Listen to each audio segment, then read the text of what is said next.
पाकिस्तान और बांग्लादेश के बीच हाल ही में हुए वीजा मुक्त समझौते। आखिर ये समझौता क्या है, भारत के लिए क्यों खतरे की घंटी है और इसका रीजनल सिक्योरिटी पर क्या असर हो सकता है।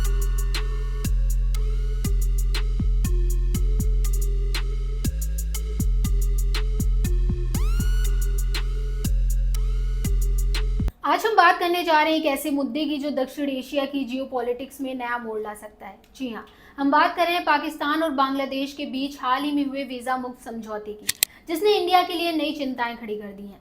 आखिर ये समझौता क्या है, भारत के लिए क्यों खतरे की घंटी है और इसका रीजनल सिक्योरिटी पर क्या असर हो सकता है। चलिए डिटेल से समझते हैं। अगर आप इस तरह की खबरों में इंटरेस्ट रखते हैं तो चैनल को सब्सक्राइब करें और बेल आइकन दबाना ना भूलें। नमस्कार, मैं स्वाति पांडे और आप देख रहे हैं आपकी खबर राजनीति। पाकिस्तान और बांग्लादेश ने 23 जुलाई 2025 को एक ऐतिहासिक समझौते की घोषणा की। इस समझौते के तहत दोनों देशों के डिप्लोमेटिक और ऑफिशियल पासपोर्ट धारकों को एक दूसरे के देश में बिना वीजा के प्रवेश की अनुमति होगी। ये फैसला ढाका में पाकिस्तान के होम मिनिस्टर मोहसिन नकवी और बांग्लादेश के home minister lieutenant general Jahangir Alam Chowdhury की हाई लेवल मीटिंग में लिया गया। इसके अलावा दोनों देशों ने आंतरिक सुरक्षा, पुलिस प्रशिक्षण, आतंकवाद विरोधी उपायों, नशीले पदार्थों की तस्करी और मानव तस्करी के खिलाफ सहयोग बढ़ाने पर भी सहमति जताई।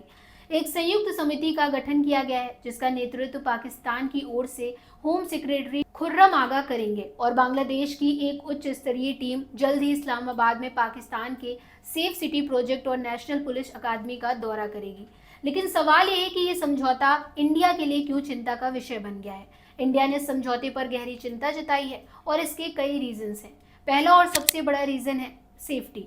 इस वीजा मुक्त समझौते से पाकिस्तान के इंटर सर्विसेज इंटेलिजेंस के अधिकारियों को बांग्लादेश में आसानी से एंट्री करने का मौका मिल सकता है। इंडिया का मानना है कि इससे बांग्लादेश में पाकिस्तान की खुफिया गतिविधियां बढ़ सकती हैं, जो इंडिया की पूर्वी और उत्तर पूर्वी सीमाओं के लिए खतरा बन सकती हैं।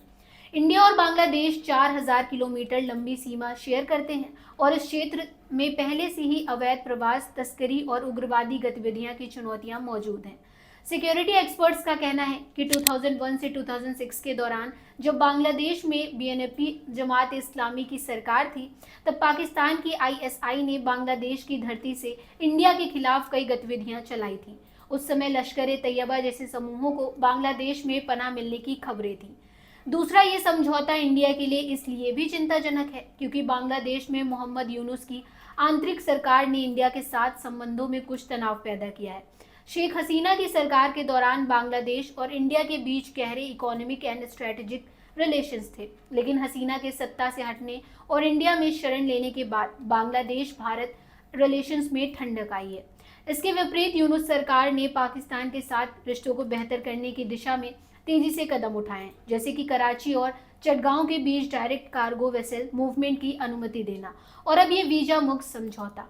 पाकिस्तान और बांग्लादेश के बीच रिलेशंस को समझने के लिए हमें 1971 के युद्ध को याद करना होगा। इस युद्ध में इंडिया की मदद से बांग्लादेश ने पाकिस्तान से आज़ादी हासिल की थी। इस दौरान हुए अत्याचारों की वजह से दोनों देशों के बीच रिश्ते दशकों तक तनावपूर्ण रहे। शेख हसीना की सरकार ने पाकिस्तान के साथ सख्त नीति अपनाई थी, जिसमें पाकिस्तानी नागरिकों के लिए वीजा के लिए नो ऑब्जेक्शन क्लियरेंस जैसे कड़े नियम शामिल थे। लेकिन अब यूनुस सरकार के तहत बांग्लादेश ने इन प्रतिबंधों को हटा दिया है, जिसे भारत एक रणनीतिक बदलाव के रूप में देख रहा है। ये समझौता न केवल राजनयिक स्तर पर सहयोग बढ़ा रहा है, बल्कि दोनों देशों के बीच आर्मी और व्यापारिक रिश्तों को भी मजबूत कर रहा है। तो भारत के लिए इसका क्या मतलब है? सबसे पहले भारत को अपनी पूर्वी सीमा पर निगरानी बढ़ानी होगी। बांग्लादेश में पाकिस्तानी अधिकारियों की बढ़ती मौजूदगी इंडिया विरोधी गतिविधियों को बढ़ावा दे सकती है। खास तौर पर उत्तर पूर्वी राज्यों में उग्रवादी समूहों को समर्थन मिलने का खतरा है।